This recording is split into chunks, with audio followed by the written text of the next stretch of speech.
شب تو خواب وقت سحر، شهزاده ای زرین کمر، نشسته بر اسب سپید، می اومد از کوه و کمر، میرفت و آتش به دلم میزد نگاهش، میرفت و آتش به دلم میزد نگاهش.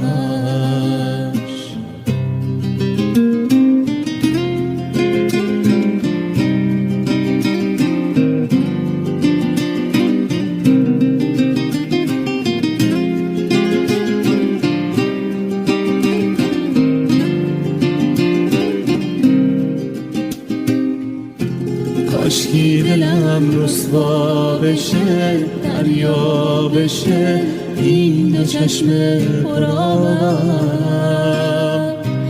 روزی که بختم باز بشه، بیار بشه اون که اومد به خوابم. شهزاده رویای من شاید تویی،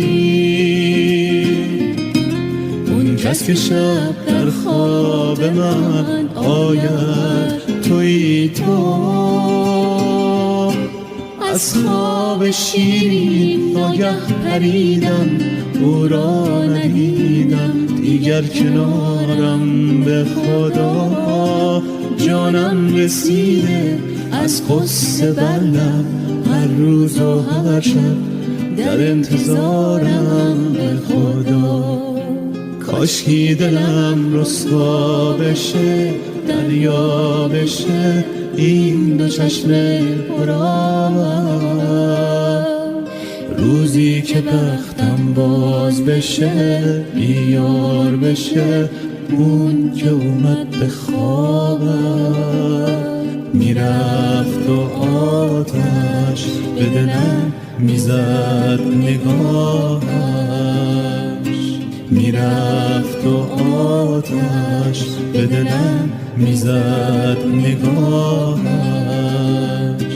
میرفت و آتش به دلم میزد نگاهش، میرفت و آتش به دلم میزد نگاهش.